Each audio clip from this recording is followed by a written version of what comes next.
All right, I made a short video with the last one simply because it's a cubic, and that way I have it on a separate video in case you need it later on and you're like, oh my God, I forgot about that cubic, and you don't have to listen to the whole quadratic one.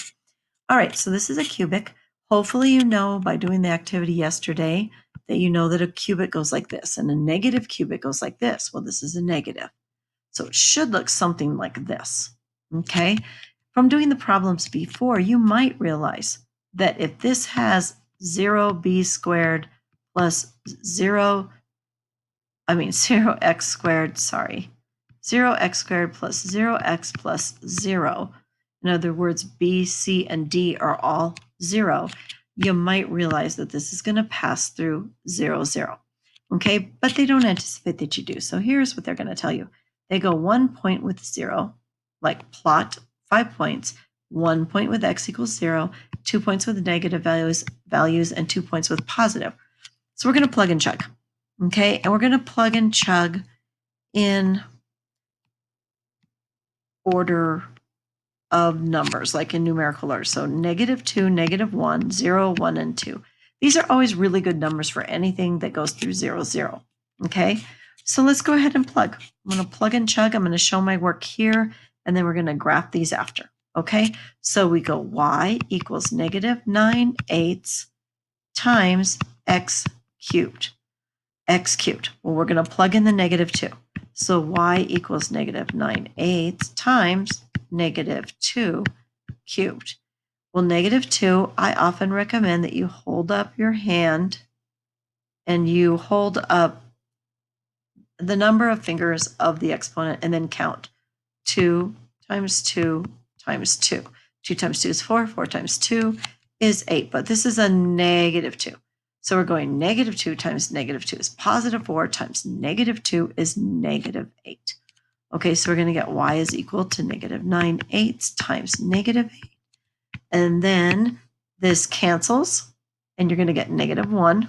Negative times a negative is a positive, so you're going to get +9. So there we go. You plug in a -2, you spit out a -9. And now we're going to plug and chug the next number, okay? Okay, let's try the next number here.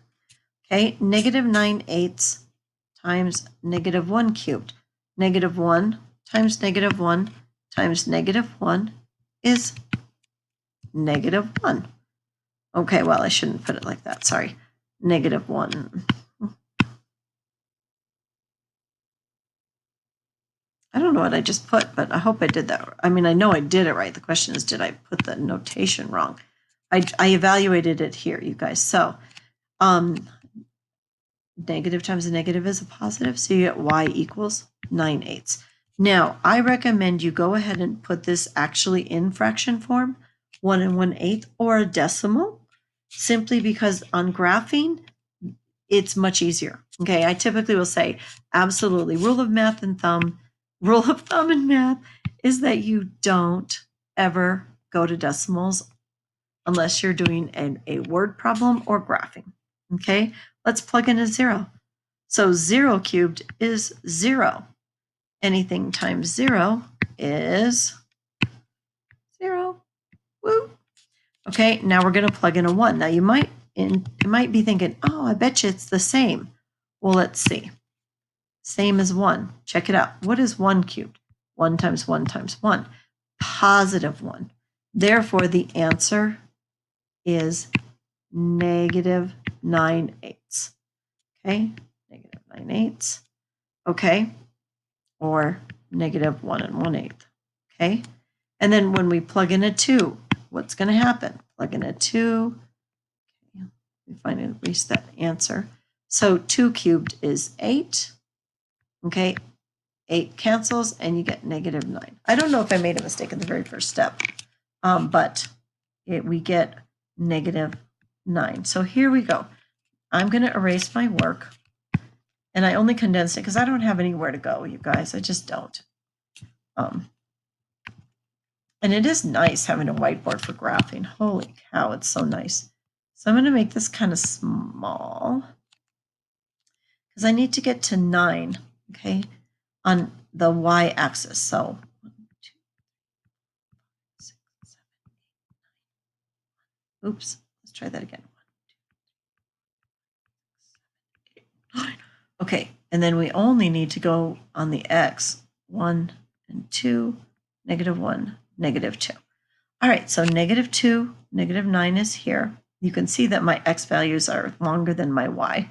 So it's going to be a little skewed. It's okay for now, since I'm trying to shrink it down. 1 1/8 is a tiny bit above there. Okay, 0, 0. And then we go from, oh my God. Ah, you guys, I'm so freaking brain dead right now. God, I don't know what I'm doing. Why did I graph? I'm looking at this one and that one at the same time. Don't do this. Don't be me. Don't be me late at night. Okay, I am sorry. -2, 9, right here. -1, 1 1/8. Okay, basically at 1 on this graph, tiny bit above.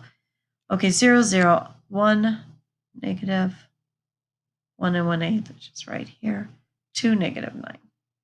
Okay, this is a little bit This is a little trickier to graph, but think of it as like one half of a parabola and another half of a parabola. And that's what a cubic looks like. And that's what your graph is going to look like. Lucky for you, Alex connects it. And all you have to do is the plug and chug and enter the points. Okay, that's it. Wow, I probably should redo that just in case, but I'm not gonna for now. Guys, see you tomorrow.